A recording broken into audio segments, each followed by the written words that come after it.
Alright, Bitcoin, blockchain, Dogecoin, Ethereum, NFTs, everyone is talking about cryptocurrencies right now. But good lord, what does all of it mean? So, welcome to the one video that will take you from crypto noob to crypto genius. I'm going to tell you what it is, why it keeps becoming more important, what I've actually invested in myself, and the dark side of it. Okay, so when society was in its early stages, there was no such thing as money. We'll call this stage one. The only way to buy something off someone was to go up to them and be like, oh, I really like your horse. I'll trade you my cat for it. Sorry, Milo. I'd never trade you. But the issue with a system like that is that even though you might be perfectly happy to give up your horse, you just might not want a cat. So that trade will never happen. But that's where currency came in. Stage 2, coins, which, because they were made of precious materials like gold and silver, everyone just accepted that they were worth something. You've heard of the British pound, right? Well, the reason they're called pounds is because £1 literally just used to be £1 of silver. And so all of a sudden in a trade, it doesn't matter if you don't want my cat. As long as I have coins, we can still trade for your horse. Even if you have no use at all for the silver, because it's a precious material, you have that reassurance that you can take that coin, give it to someone else, and trade for something that you do want. Convenient, right? But then this evolved to stage 3. As banks became established and governments had control, we realized that as long as there was trust in the system, we could move away from needing to carry blocks of precious metal towards something even more convenient. Paper money. It does the same thing, but now the money doesn't have value because it's made of pure silver, it just has value because the government says it has value. Like this £10 note here in the UK, the note itself is just made of, well, it's actually made of plastic. They changed it recently because it's more durable. But if you look closer, you can see that all this actually is the Bank of England promising that they will pay the bearer of this note £10. Really, this is just a receipt, a kind of proof that you own a certain amount of money. But as technology has improved even further, we found even more convenient ways of storing and trading our stuff. We're now in what I would call stage 4, where more people than ever are buying things online and using credit cards, and really when you're at that stage, we don't see our money anymore. It's not about coins or notes or cats, it's just entries on a spreadsheet. Like when I buy a music album from Amazon, all that's happening is that my bank adds an entry in my spreadsheet that says Aaron now has $10 less, and then Amazon's bank adds an entry that says they have $10 more. So, the reason I've given you this entire intro is to give you context on where cryptocurrency sits. It's seen by many people as the most convenient era of exchange ever. Stage 5. The way to think about a cryptocurrency is that it's 100% virtual. I know the logo for Bitcoin kind of looks like a physical coin. It really is a Bitcoin now. But with crypto, there is no gold, there is no silver, there is no paper. It really is just the transfer of digital assets. But the core concept is exactly the same. Think of them as literally just running spreadsheets of who's paid what to who. But instead of multiple banks keeping their own separate records, with crypto, there is just one enormous spreadsheet of every transaction made using that currency. And this is called a ledger. Okay, we all love a good spreadsheet, but what's all the fuss about? Why is everyone going crypto crazy? Well, there are some distinct advantages to a currency system like this. One, it's decentralized, which means that while every transaction of a given cryptocurrency is all recorded on the same ledger, there are many, many copies of that ledger, and anyone who is a part of the network has one. You might have heard of cryptocurrency mining, or Bitcoin mining. Well, all that is someone who set up a computer to crunch through transactions on their copy of this ledger or spreadsheet. There are already about 1 million Bitcoin miners around the world, and Bitcoin is just one type of cryptocurrency. The reason they're doing it? Well, if you dedicate your computer's power to mining, say Bitcoin, then you will earn some Bitcoin as compensation. So the result of this is that if I go into a store and spend 5 Bitcoins on something, then instead of just checking with one bank's records, the shop instead checks with every single computer on this network if I have enough. And assuming I do, each computer will give the go-ahead, and then every single one will update their records independently. So because you end up having this many copies of exactly the same ledger, it becomes very easy to tell if anyone's trying anything fishy. Who bought this? Like if I try to hack into someone's computer that's on the network and give myself more money by adjusting figures on their copy of the ledger, it's not going to get through. The system will realize that 99.9% of the copies on the ledger are saying one thing, but one of them is saying something else, so must have been tampered with. There's very clear organization to the system, and I think people believe in it because they see the future as open, traceable transactions, much more so than having like some bits of the record over here and other bits over there. And I know it seems complex at this point, but as we go through this, I think you'll realize that for a lot of people, in a way, it's simpler. There are plenty of areas in the world that have internet access, which is all you'd need for crypto, but don't have access to traditional banks, which require a lot of paperwork and documentation. 2, and I've kind of implied this already, but the main perk of crypto is that you don't need banks anymore. Because everything is stored by the people on this ledger, you can make international payments almost instantly instead of it taking half a day with no spending limits. Plus, you don't need to worry about exchange rates, you don't need to worry about interest rates, and even transaction fees are close to zero.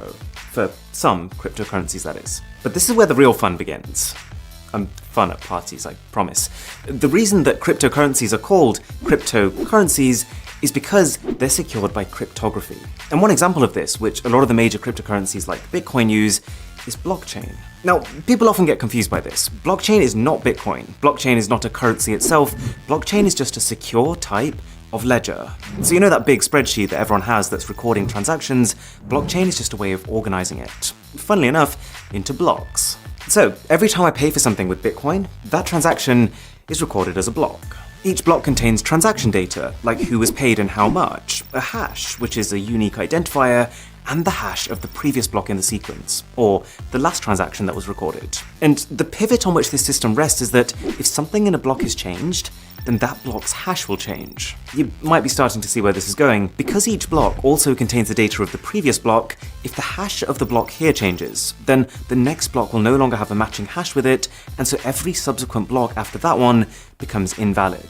So if you combine this with what we talked about earlier, this whole idea of a million different users all having their own copy of the blockchain ledger, then if I wanted to fraudulently create a transaction that, say, paid me money, I'd have to not just tamper with a block and every single block after it, but I'd also have to do this on at least 500,000 computers around the world, so that the majority of computers in the system are also consistent with the one I've tampered with. Probably not gonna happen. Whereas just hacking into someone's dollar account and sending myself money, that does happen, and it's sometimes as simple as just literally guessing someone's 6-digit PIN. But there's a massive jump between that and trying to hack into 500,000 uncorrelated computers at once. Okay, so cryptocurrencies have their issues. I'm literally going to get to them in a minute, but hopefully you can see why some people are excited about them. And that brings me on to investments. You've probably heard of people putting money into cryptocurrencies, and all that means is that they're exchanging normal currencies, like dollars, for cryptos, like Bitcoin. They're hoping that those cryptocurrencies become the next big thing, and therefore suddenly shoot up in value, at which point they can then either spend them, or just exchange them back for more dollars than they bought them for. There's actually a term for cryptocurrencies that skyrocket like this, going to the moon, or mooning, but that can mean something very different depending on who you talk to. But the one decision that someone would have to make at this point is, which cryptocurrency? Because we've talked about Bitcoin, but Bitcoin is just one of over 4,000 different cryptos already, and each of them have different properties. For example, Ethereum, which is the second most invested in, can process transactions even faster than Bitcoin. There's one called Cardano, which is considered to be technologically superior. There's one called Litecoin, which has a newer algorithm. And if you are enjoying this video, then a sub to the channel would be delightful. So let me show you what I've done, and disclaimer, this is not in any way at all financial advice. I'm not recommending this, I've literally only put in a small amount of money that I am comfortable losing, and to be honest, the way I'm seeing it is more as an optimistic gamble as opposed to a strategic investment. The only thing that you absolutely should buy is one of these hats. Best purchase I've ever made. That is financial advice. So I've put 40% in Ethereum, 20% in Polygon, 20% in Cardano, 10% in Cartesi, and 10% in Litecoin. And this portfolio has basically gone up and then down, and then up and then down. And then, honestly, you probably get more consistency from Wish.com. So crypto is in a pretty weird place right now. And this brings me on to its problems. The dark side. One of the main ones is exactly this. The reason I think a lot of people don't take crypto seriously is its volatility.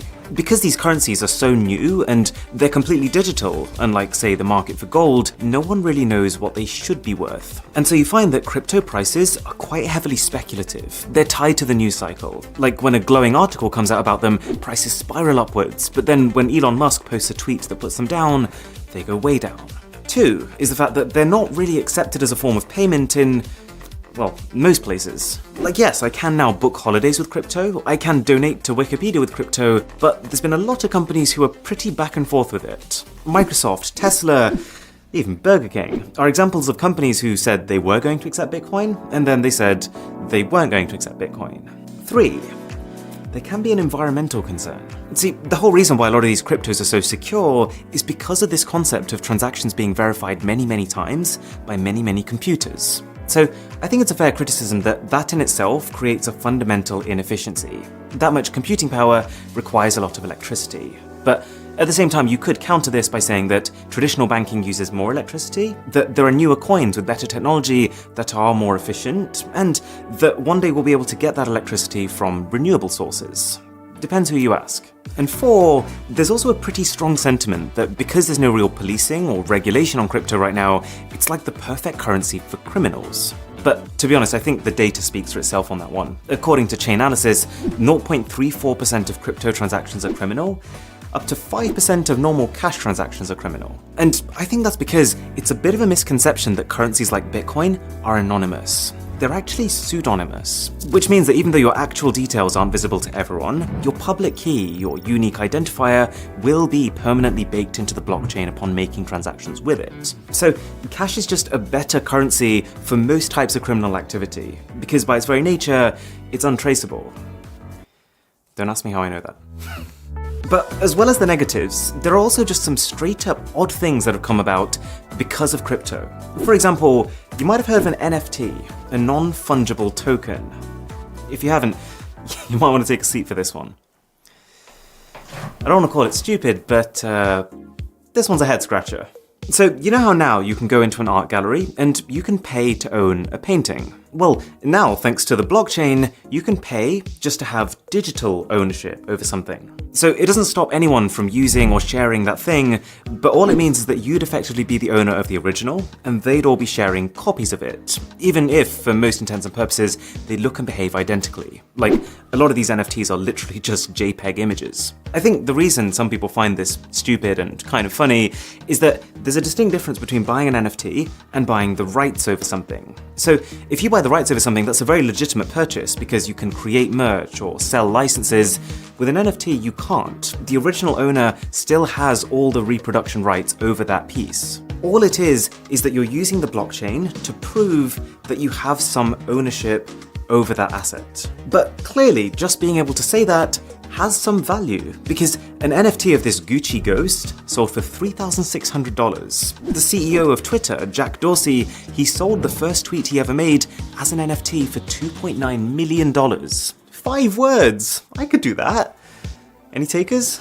And this one just blows my mind. This photo, which is basically an overview of one guy's pieces of art, sold for $69 million. Very nice. To clarify, this literally just gives the buyer some digital ownership over a JPEG image.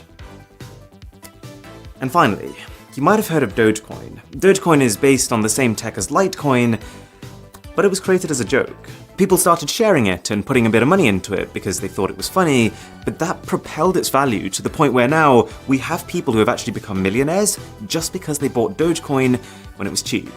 It's an interesting world out there. If you did find this useful, then do consider sharing it with a friend or family member who could benefit. I would really appreciate it. And for my best phones of 2021, click here. For an Instagram story that crashes your phone, click here. My name is Aaron, this is Mr. Who's the Boss, and I'll catch you in the next one.